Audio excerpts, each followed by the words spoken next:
आप जानते हैं कि दुनिया भर में अब जो चीजें होती हैं कोई आइसोलेशन में नहीं होती।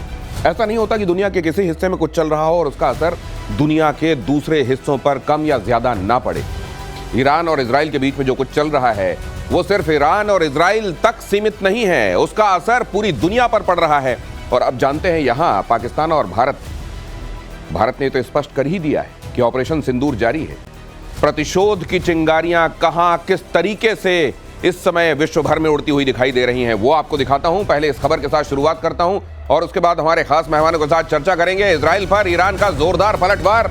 ईरान ने 150 बैलिस्टिक मिसाइलें दागी। 150, अंदाजा लगाइए, 150 बैलिस्टिक मिसाइलें।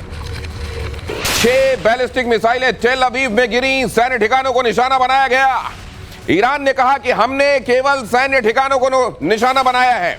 इजरायली रक्षा मंत्रालय पर अटैक का दावा भी ईरान ने किया।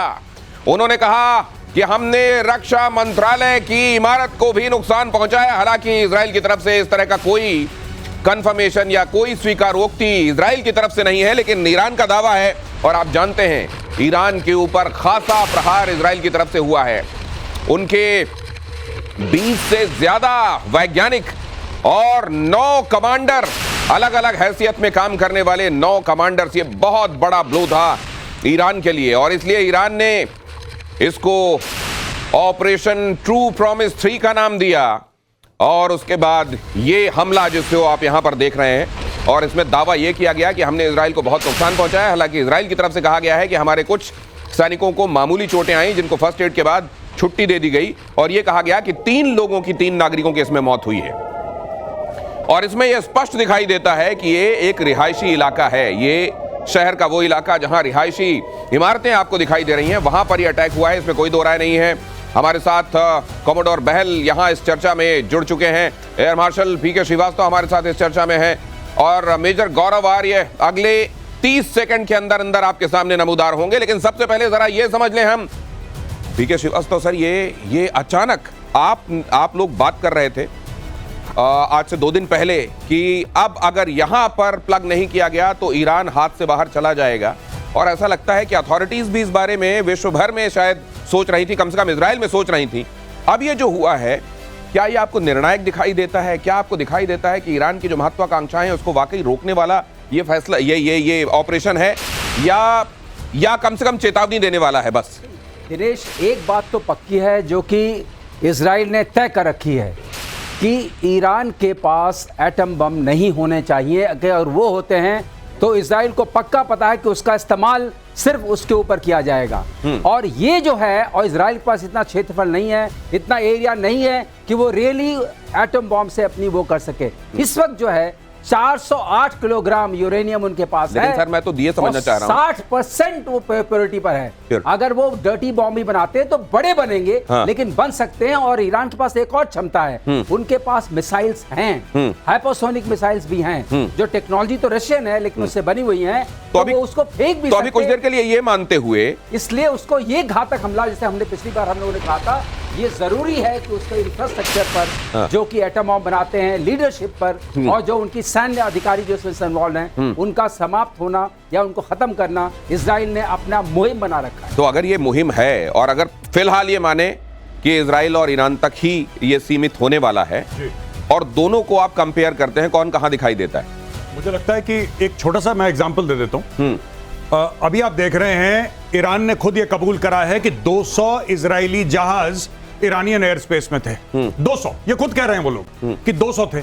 एक जहाज नहीं मार पाए वो, एक जहाज, और 200 आए, अपना काम करके वापस निपट गए। लेकिन क्या ईरान में वो कैपेबिलिटी है कि तेल अवीव के ऊपर अपनी एयरफोर्स घुमाए? एक बार घुमा के तो देखे। बैलिस्टिक मिसाइल और ड्रोन एक अलग बात है, फाइटर पायलट के साथ एक जहाज भेजना, दैट्स अ सेपरेट, वो अलग मैटर है ऑल टुगेदर। और मुझे नहीं लगता कि ईरान में ये काबिलियत है, पहली चीज। दूसरी चीज, ईरान के ऊपर इतने सैंक्शंस हैं कि ईरान का बहुत सारा माल अच्छा जरूर है लेकिन वो जुगाड़ का है। They cannot beat the Israelis in technology, हो ही नहीं सकता। तो ये कंपैरिजन, ये तुलना बड़ी आवश्यक है समझने के लिए कि इसका आउटकम आगे क्या हो सकता है। ईरान के अटैक से इजराइल को भारी नुकसान हुआ है। अगली खबर देखिए, तेल अवीव और यरूशलेम में इमारतें गिरी।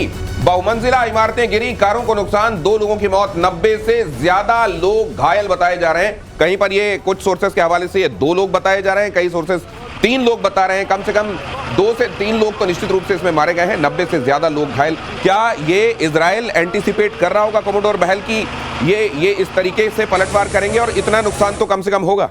बिल्कुल, वो एंटिसिपेट तो कर रहा था, इसलिए उनके बहुत सारे सिस्टम है, जैसे थार्ड है, जैसे कि आयरन डोम है, एरो सिस्टम है, पैट्रियट भी है। एक पैट्रियट का उन्होंने बोला, ईरान ने क्लेम किया कि वो डिस्ट्रॉय किया, लेकिन उससे कोई फर्क पड़ने वाला नहीं। थर्ड की 2 बैटरीज है। क्या होता है कि जब हम एक एयर स्पेस को सैचुरेट करते हैं, सैचुरेट का मतलब बहुत सारी मिसाइल्स भेजते हैं, ड्रोन्स का कोई इफेक्ट नहीं हुआ, 100 के करीब गए, ज्यादातर ड्रोन्स को शूट डाउन कर दिया गया। लेकिन जब हम 50 से लेके 100 से लेके 150 मिसाइल्स तक अगर हम भेजते हैं एक शॉर्ट पीरियड ऑफ टाइम के अंदर, तो वो सैचुरेट कर देती हैं। इसका मतलब है कितने भी अच्छे इंटीग्रेटेड एयर डिफेंस सिस्टम हो, उसमें से कुछ मिसाइल्स जो है निकल जाएंगी। और यही हुआ है। आज हमारे साथ थे इजराइल के एम्बेसडर, उनसे हमने ये प्रश्न पूछा कि क्या उधर ईरान के अंदर कोई डीपली आपने अपने कमांडोज को भेजा था, और अगर कमांडोज को भेज के क्या आपने उनके रेडार और एयर डिफेंस सिस्टम्स उड़वाए थे ड्रोन से, जैसे कि किया गया था यूक्रेन ने किया था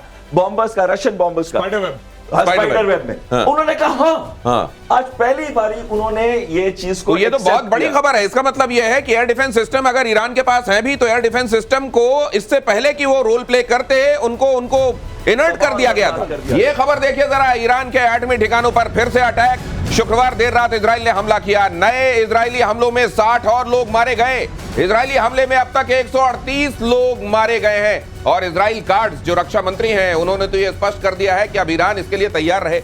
एक्चुअली ईरान को इसका अंदाजा होगा क्या कि यह होने वाला है और इतना बड़ा होने वाला है? देखिए, बहुत बड़ा ये ब्रह्मचलानी है, बहुत बड़े कमेंटेटर हैं जियोपॉलिटिक्स में, और भारत की जो न्यूक्लियर डॉक्ट्रिन है जी, उनमें भी उनका भी हाथ है उसको लिखने में। ब्रह्मचलानी साहब का एक ट्वीट है जिसको पूरा मीडिया डिस्कस कर रहा है, और आज मैं उस ट्वीट के बारे में बताता हूं। उन्होंने बोला है कि ये डिसेप्शन था बहुत बड़ा, जिसको भेद कहते हैं। अच्छा, ये भेद करा कैसे?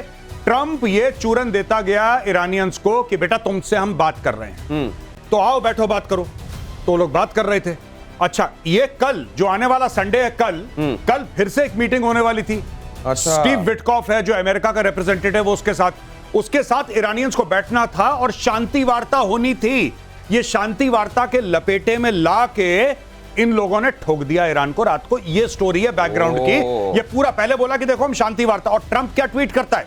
ट्रंप ये ट्वीट करता है कि मैंने तो तुम्हें बोला था, देखो कि मैं तुम्हें 60 दिन की मोहलत देता हूं, और फिर कहता है आज 61वां दिन है। आज 61वां। हाँ, लेकिन मेजर गौरव आर्य, आप जो कह रहे थे कि स्पाइडर वेब को बड़े तरीके से स्टडी किया गया है जी, स्पाइडर वेब में भी यही हुआ। अगले दिन शांति वार्ता होने वाली है, उसके पहले यहाँ पे देखिए हरकत की गई थी। कुछ खास तरीके से स्टडी करा इन लोगों ने। हाँ, बिल्कुल खास तरीका। मेरे को एकदम पैटर्न वही दिखाई दे रहा है जी, कि जब तक यहाँ पर झुंझुना, जैसे हम लोगों ने पहले जब मॉक ड्रिल यहाँ पर की, वो समझ रहे थे मॉक ड्रिल की जा रही है, और उधर अगले दिन काम हो गया था, सायरन वहां बज गया। उसी तरीके से यहाँ पर यह सोचा जा रहा था कि वार्ता होगी, और यहाँ पर बिल्कुल दिनेश भाई, इन लोगों ने क्या करा, मोसाद के कमांडोज गए ईरान के बिल्कुल अंदर चुपचाप, और काफी समय पहले से वही ट्रक्स, वही गाड़ियां इन्होंने ईरान के अंदर छुपा दी।